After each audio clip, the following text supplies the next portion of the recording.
나주에 가면 한 천변에 조형물이 서 있는데요, 한 처녀가 그릇에 냉수 한 그릇을 떠서 말을 탄 장수에게 주는 조형물입니다.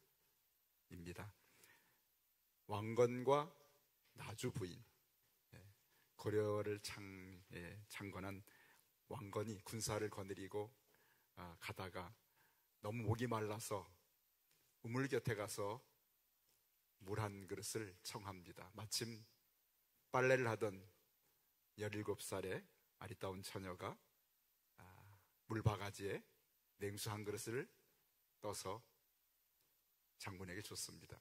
그런데 그 냉수 한 그릇 안에는 버드나무 잎이 담겨 있었죠. 장군이 그 나뭇잎의 까닭을 물었더니 장군께서 급하게 물을 마시다가 혹시나 체하실까 염려되어 그리했습니다. 그렇게 그 처녀는 이야기를 하죠. 너무나 지혜롭고 배려 깊은 그런 한 그릇의 대접에 감동을 받고 그 처녀의 아버지를 찾아가서 청혼한 후에 이렇게 왕후가 되었다 하는 그런 이야기입니다. 상대에 대한 그런 배려와 사랑이 잘 표현된 그런 이야기죠. 우리가 참 지난날 가난했던 시절에는 오히려 마음이 넉넉하고 인심이 풍부한 그런 우리의 삶을 떠올립니다. 그렇죠. 시골로 갈수록 아무 거리낌 없이 손님 대접하고 섬겨줬던 그런 시대를 살았습니다만, 지금은 사실은 그때에 비해서 너무나 풍요롭고 너무 많아서 풍성한 그런 시대를 살지만, 그러나 어쩌면 풍요 속의 빈곤이라고 할까요? 어떤 냉수 한 것이라도 얻어먹기가 쉽지 않은 그런 시대를 우리가 살고 있지 않은가 생각이 됩니다. 우리 신앙생활도 그런 것 같습니다. 우리가 오랫동안 예수 믿고 신앙생활을 하지만 정말 다른 사람에게 마음의 사랑과 배려와 진심이 담긴 그런 섬김의 냉수 한 그릇을 내어 밀기가 쉽지 않은 그런 때를 살고 있지 않나. 사람들이 붕어빵에 붕어가 없듯이 우리 그리스도인의 사랑의 삶에 사랑이 없는 그런 예배자가 되고 또는 그런 신앙인이 된다면 참 그로 인해서 우리가 얻을 것이 없는 것을 깨닫게 됩니다. 예수님 제자들을 보내시잖아요. 그렇죠. 지난주에 제자들을 부르시고 권능을 주시고 그들을 보내십니다. 보내시는데 양을 이리떼 가운데 보내는 것 같이 내가 그렇게 너희들을 보낸다 말씀하십니다. 그렇죠. 그 이리떼가 양 한 마리를 잡으면 얼마나 이렇게 뜯어먹고 해치겠습니까? 그래서 너희가 뱀처럼 지혜롭고 비둘기처럼 순결해라, 그렇게 부탁을 하십니다. 사실 이리떼 가운데 보내시는 주님의 마음은 장차 그들이 당할 환난과 고난에 대해서 마음이 많이 아프셨어요. 그들이 얼마나 큰 어려움을 당할 것인가에 대해 너무나 잘 아셨기 때문에 장차 너희가 당할 그 어려움에 대해서 주님이 참 용기를 주시면서 너희가 그런 어려움을 당할지라도 두려워하지 말고 담대하게 내가 맡긴 복음 전파, 천국 복음의 전파를 감당할 것을 부탁하십니다. 자, 그럼 여러분, 사실은 양을 이리떼 가운데 보내면 최소한 양이 이리떼 가운데 갔을 때 그 어려움을 이겨내고 공격을 방어하고 저항할 수 있는 뭔가를 갖춰서 보내야 되지 않겠습니까? 그래서 너희가 나갈 때 전대, 돈주머니에 돈을 가득하게 채우고, 그렇죠? 그리고 너희 먹을 양식 주머니에 양식 가득 채우고 옷도 충분하게 준비하고 지팡이도 많이 가져가고 신발도 많이 가져가서 여유 있게, 그래서 너희의 삶을 잘 대비해라, 이렇게 말씀하셔야 되는데 너무나 안타깝고 또 미안하게도 주님께서는 그렇게 말씀하지 않으십니다. 주님은 이 제자들을 양을 이리 가운데 보내는 것처럼 보내시면서 어떻게 보내셨는가 하면, 여러분 한 장 앞에 넘기시게 되면 10장 9절과 10절에 그 제자들이 떠나는 채비에 대해서 이렇게 말씀하십니다. 너희 전대, 돈주머니에 금이나 은이나 동을 가지지 말라. 그 다음 10절에는 여행을 위하여 배낭도 가지지 말고 두보롯이나 신이나 지팡이를 가지지 말라. 이렇게 주께서 말씀하십니다. 좀 이치에 맞지 않는 것 같고 좀 지나친 것 같지 않습니까, 여러분?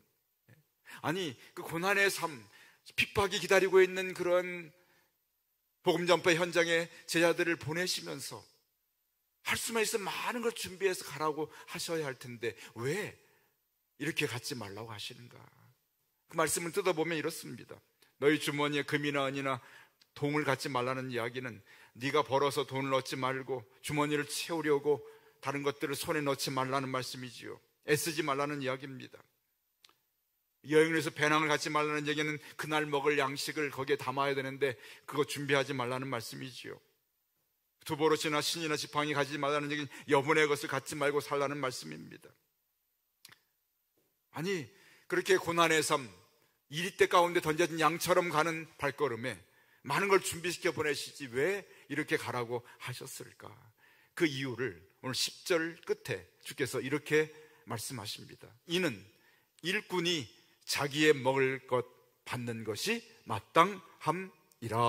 아멘. 너희가 이 일을 하면, 주께서 맡기신 이 일을 하면 너희가 받아서 먹을 것을 마땅히 받게 될 것이다. 무슨 말씀입니까? 너희가 준비하지 않아도 하나님께서 너희를 위하여 준비해 주신다는 말씀이에요. 하나님이 너희들을 필요한 것을 공급해 주신다는 약속의 말씀을 주셔서 그들을 떠나보내십니다. 여러분, 이것이 하나님 일의 놀라운 비밀이에요. 어쩌면 하나님 사명을 받은 제자의 삶이나 그리스도인의 삶을 살아갈 때 우리 힘으로 감당할 수 없는 그런 어려움들이 우리 앞에 놓여 있습니다. 때로 우리 가진 소유나 가진 능력으로 도무지 감당할 수 없는 그런 어려움과 고난이 우리를 기다리고 있는데, 그런데 우리로 그것이 준비돼서 우리가 준비해서 그것을 이겨내고 우리의 힘과 능력으로 그것을 감당하려 하는 것이 아니라, 아무것도 내가 그것을 행할 수 없고 감당할 수 없지만, 그러나 막상 현장에 나갔을 때 하나님이 준비하시고 하나님이 공급하시는 일들을 경험하게 하십니다. 그럼으로써 이것이 하나님이 나에게 맡기신 일이고 하나님께서 나와 함께 하신 일인 것을 내가 확인하면서 이 일을 행할 수 있는 것이 제자의 삶이고 그리스도인의 삶인 것을 주께서 말씀하고 계십니다. 그렇습니다. 우리가 신앙생활하고 주님을 믿음으로 따르는 삶은 바로 이와 같은 내 힘과 능력으로 행하는 것이요, 내 힘과 능력으로 살아가는 것이 아니라 하나님께서 공급하시고 하나님이 준비하신 일들을 경험하면서 그 삶의 현장에서 이것을 확인하며 행하는 것이 그리스도인의 사명을 감당하고 그리스도인의 비전을 가지고 살아가는 삶의 특징인 것을 우리가 깨달아 알 수 있는 줄로 믿습니다. 아멘. 그런데 도대체 하나님이 직접 공급하심이 아니면 하나님이 준비하시고 일꾼들이 그것을 먹을 것을 받을 것이라 하셨는데, 그러면 누구를 통해서 어떻게 받을 것인가에 대해서 우리가 한번 생각해 봐야 합니다. 그 말씀은 11절 말씀이 이렇게 말합니다. 너희가 어떤 성이나 마을에 들어가든지 그 중에 합당한 자를 찾아내어 너희가 떠나기까지 거기서 머물라. 전혀 모르는 그런 성이나 마을에 갔는데 오늘 우리를 영접해서 재워주고 먹여주고 영접하고 대접해 줄 사람들을 찾으라는 얘기죠. 그들이 준비되어 있다는 말씀입니다. 그 말씀을 구체적으로 14절은 이런 단어를 써서 말씀하죠. 14절을 누구든 너희를 영접하지도 아니하고 너희 말을 듣지도 아니하거든. 반대로 말하면 너희를 영접할 사람들과 너희 말을 들을 사람들이 예비되어 있다는 말씀입니다. 영접이라는 단어를 주께서 쓰셨어요. 오늘 너희를 영접할 사람들이 준비되어 있고 너희 말을 들을 사람들이 준비되어 있다는 것입니다. 그러니 두려워하지 말고 담대하게 나아가라고 말씀합니다.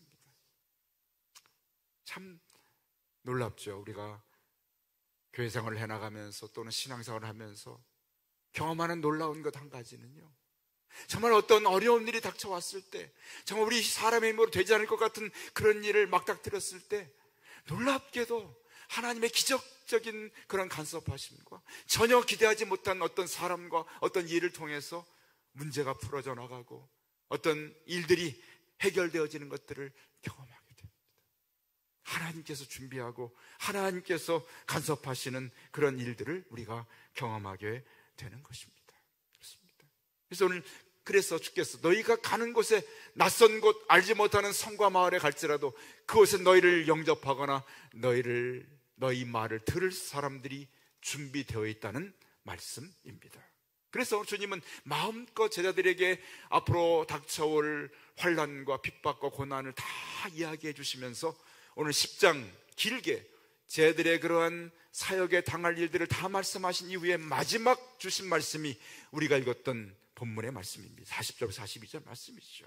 주께서 그때 마지막으로 말씀하십니다. 자, 이렇게 어려운 길을 떠나느냐? 너희를 영접하는 자는 나를 영접하는 것이고 나를 영접하는 자는 나 보내시니 누구죠? 하나님을 영접하는 것이니라. 아멘. 이렇게 말씀하십니다. 사람들이 너희를 영접하고 너희 말을 듣느냐? 그들이 영접하는 것은 너희가 아니라 나를 영접하는 것이고 나를 영접하는 것은 나를 보내신 하나님을 영접하는 것이라고 말씀하십니다. 주님은 이 말씀 속에서 그들이 예수 그리스도의 천국 비전과 천국의 사명을 가지고 걸어가는 발걸음이 얼마나 소중하고 가치 있는 것인가를 말씀하시는 그 가치를 이 말씀 속에 담아주고 계십니다. 너희가 가느냐? 너희가 가는 것이 아니라 내가 가는 것이고 내가 가는 곳이면 하나님께서 가시는 곳이라고. 너희를 영접하면 나를 영접하는 것이고 나를 영접한 것은 하나님을 영접하는 것이라고 이렇게 말씀하고 계십니다. 즉 우리가 제자의 삶을 사는 것, 그리스도인의 삶을 사는 것은 나 자신의 삶을 사는 것이 아니라 예수 그리스도 그분의 지체된 삶을 살고 그분의 몸의 일부가 되어 살아가는 것이고 그분이 나와 함께함을 경험하게 하시고 그분뿐만 아니라 하나님께서 우리와 함께 하신 삶을 살아가는 가장 가치 있는 삶인 것을 주께서 이 말씀 속에서 제자들에게 심어주고 계신 것을 오늘 깨달아 알 수 있는 줄로 믿습니다. 그렇습니다. 여러분, 이 말씀 속에 얼마나 놀라운 제자들에게 이 어려운 사명을 감당하는 길에 그들을 채비해주는, 갖춰주는 최고의 준비가 이 말씀 아니겠습니까? 그렇죠? 여러분, 얼마나 많은 돈을 주어서 얼마나 많은 그런 예비된 양식을 주고 얼마나 많은 좋은 옷을 줘서 그들을 보낸다면 그들이 두려워하지 않고 그 환난과 핍박을 이기겠습니까? 그렇죠. 때로는 돈이 필요 없을 때도 있습니다. 소용이 없는 것이죠. 양식이 떨어지게 됩니다.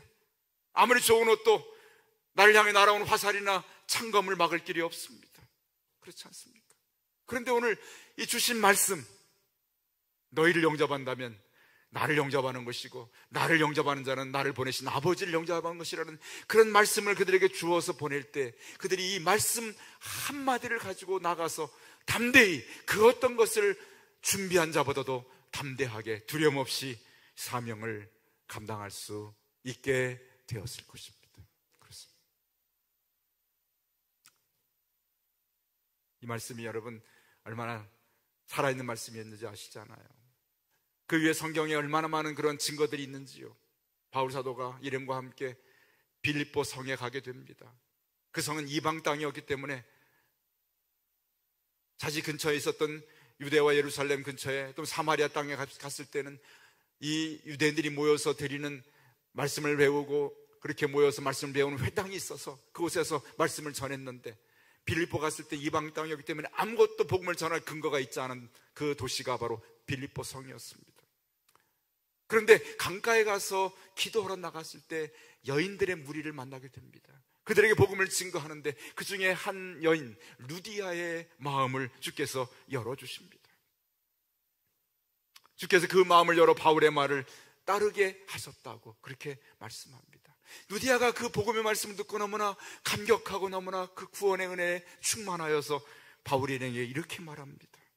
여러분, 나를 주 믿는 자로 여긴다면, 안다면 내 집에 들어와 유하라 하고 강권하여 그 집에 머물렀다고 말합니다.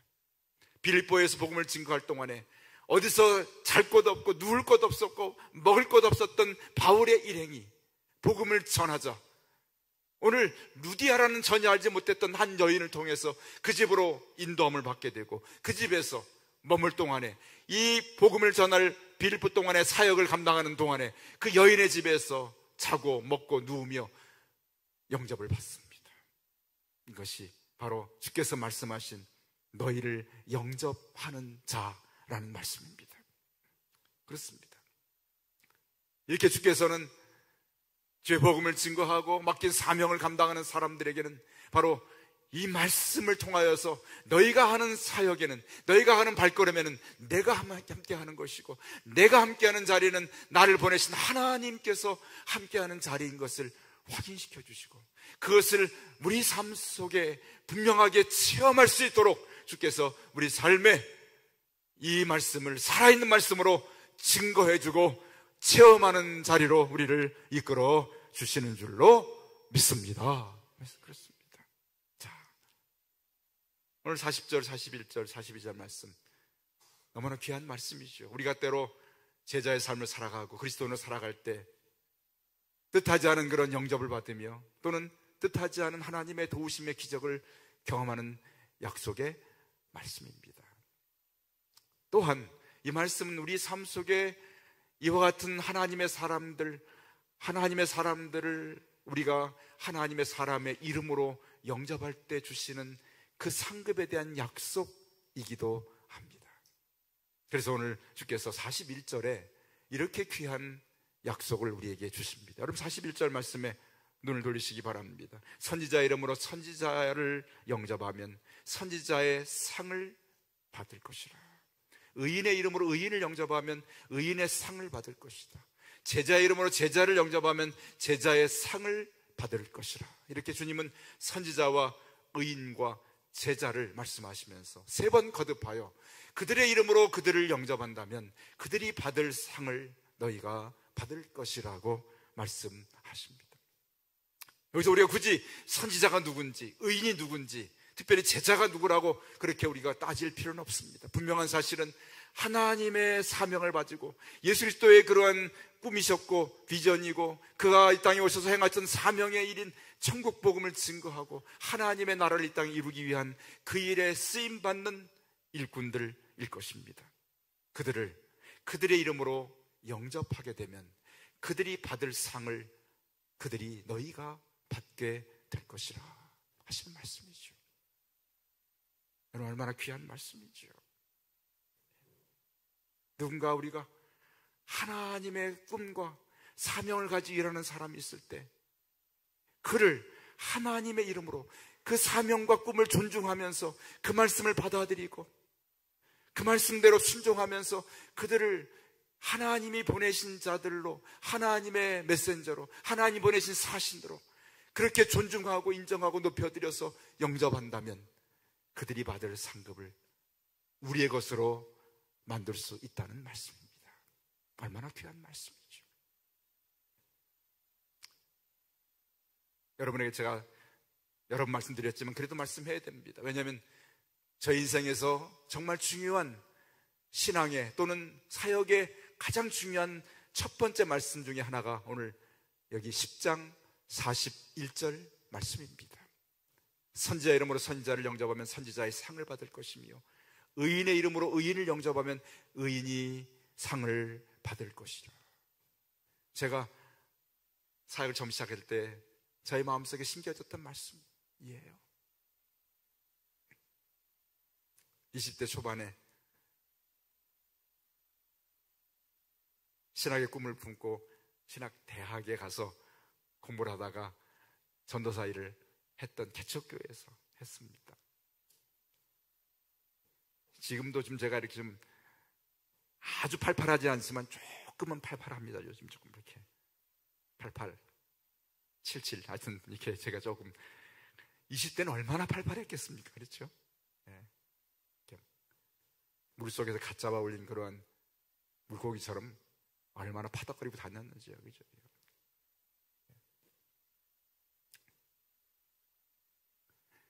그때는 11시 예배를 드리고 점심을 먹고 그 다음에 2시에 중고등부 예배를 막 드렸습니다. 그러면 예배를 드리고 나서 밥을 어디 앉아서 먹습니까? 먹는 둥 마는 둥 그냥 군대보다 빨리 훅 먹고 그냥 아이들 집을 향해 찾아갔습니다. 1시간 이상의 아이들 집을 다 신방해서 뒤에 꼬리에 아이들을 다 달고 이렇게 와서 아이들을 돌봤습니다. 이웃의 교회에서 목회하신 CCC 출신, 간사 출신 유명한 목사님이십니다. 그분이 저에게 그래요. 전도사님, 전도사님이 사역할 동안에 평생 마태복음 10장 41절을 꼭 기억하고 사역하십시오.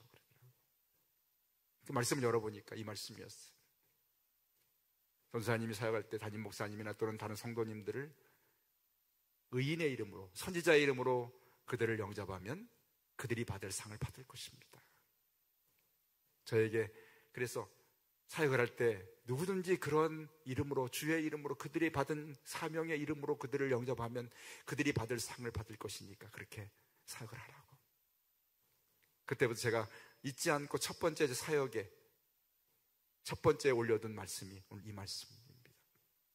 우리 교회도 제가 사역을 시작할 때, 우리 교회 목회를 시작할 때 이 말씀 가지고 시작했고, 여기까지 우리 교회가 오게 된 것도 우리 교회가 이 말씀에 순종하여서 얻은 하나님의 상급의 결과인 줄로 믿습니다. 아멘. 그렇습니다.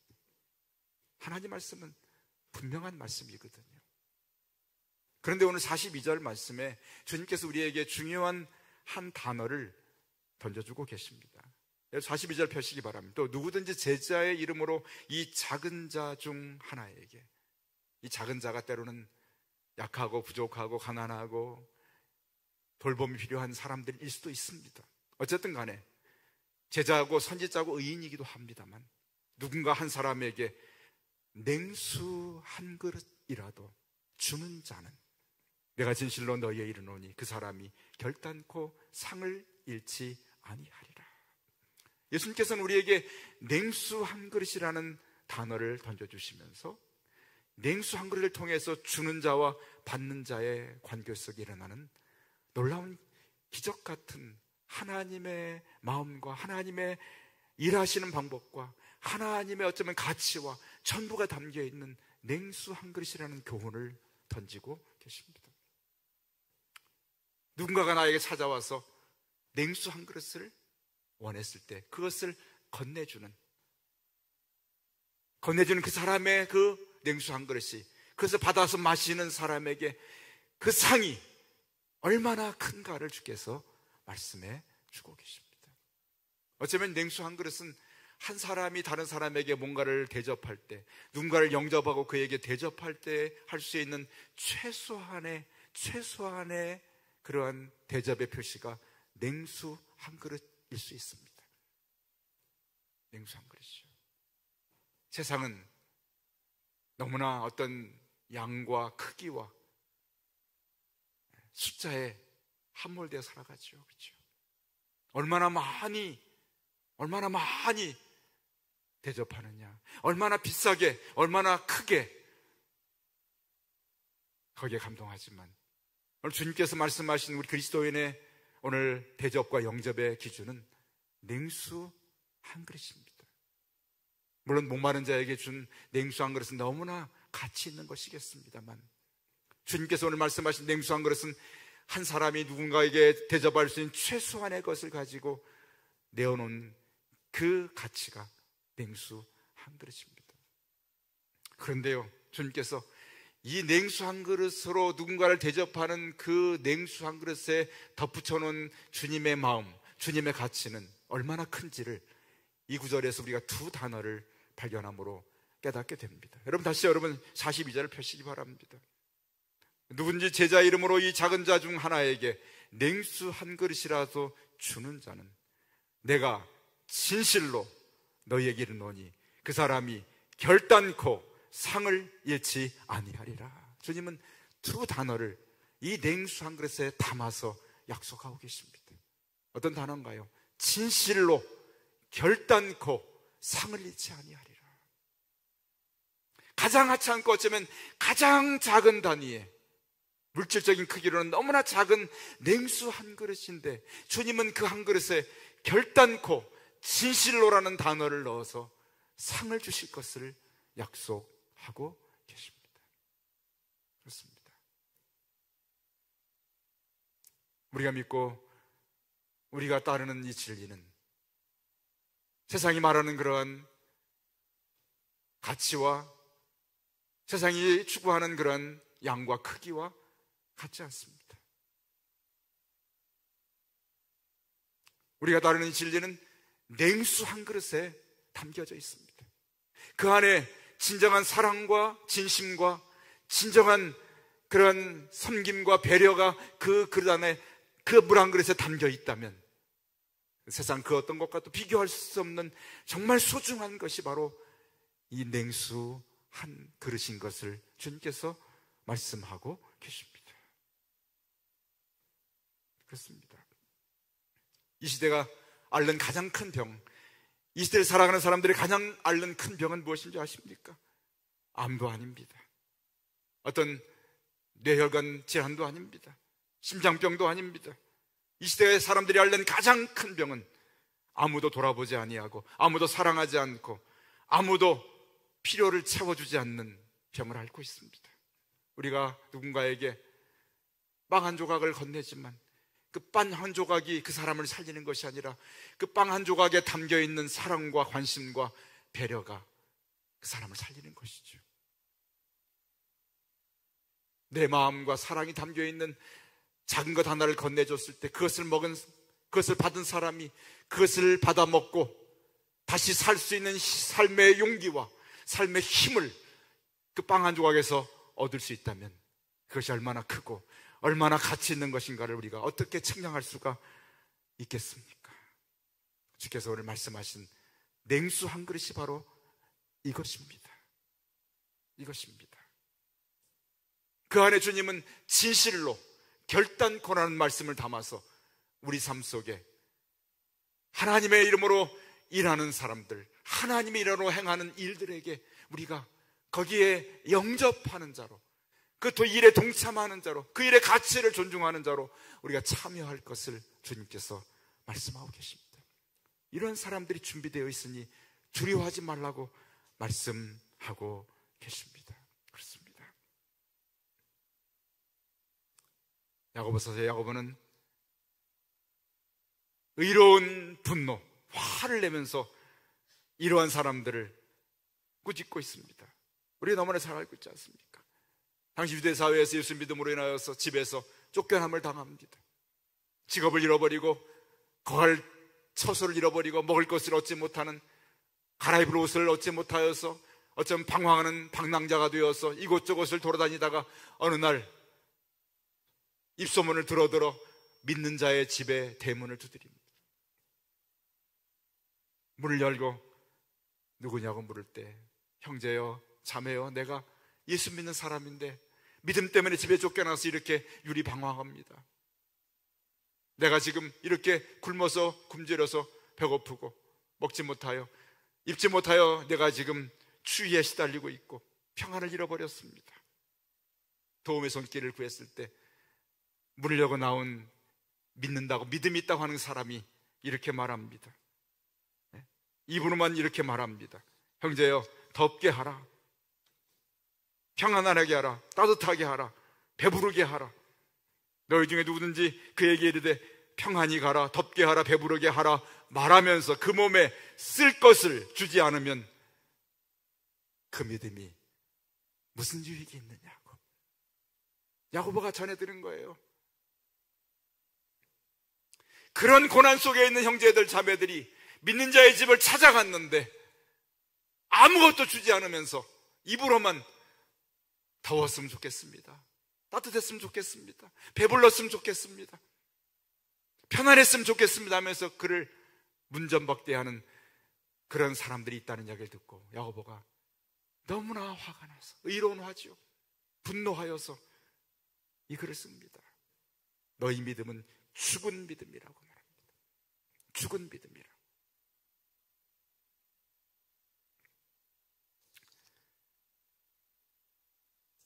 오늘 주님께서 우리에게 냉수 한 그릇을 통해서 정말 중요한 교훈을 전해주고 계십니다. 너희 두 손에 받쳐든 냉수 한 그릇이 얼마나 귀한 것인 줄 아느냐. 이 한 그릇을 통해서 이것을 받는 사람의 힘과 용기와 삶의 소망을 갖게 되는 냉수 한 그릇. 내가 그 한 그릇을 결단코 진실로 상을 잃지 않을 것이라 말씀하십니다.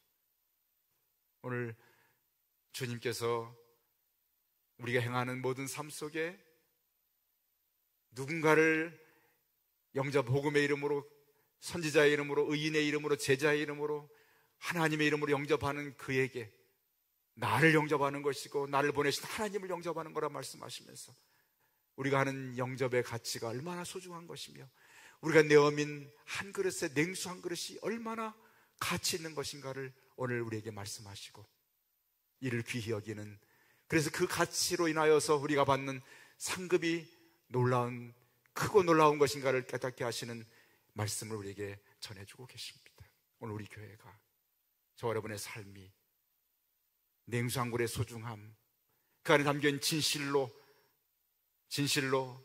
담겨있는 그 냉수 한 그릇에 담겨있는 결단코 하신 이 놀라운 가치를 깨닫고 이를 소중히 여기며 정말 소중한 냉수 한 그릇을 내어미는 교회가 되고 이를 내어미는 성도의 삶이 될 때 그로 갚으신 하나님의 갚으심, 결단코 진실로 상을 잃지 않는 상급이 우리 교회와 저와 여러분의 삶에 돌아오는 오늘 이 말씀, 냉수 한 그릇을 대접하고 주의 이름으로 섬겨드리고 주의 이름으로 영접하는 이 놀라운 삶이 우리 삶의 가장 우선한 삶이 될 수 있는 냉수 한 그릇의 축복을, 상급을 경험할 수 있는 우리 금천교회 공동체 저와 여러분이 되시기를 주의 이름으로 간절히 축원합니다. 아멘.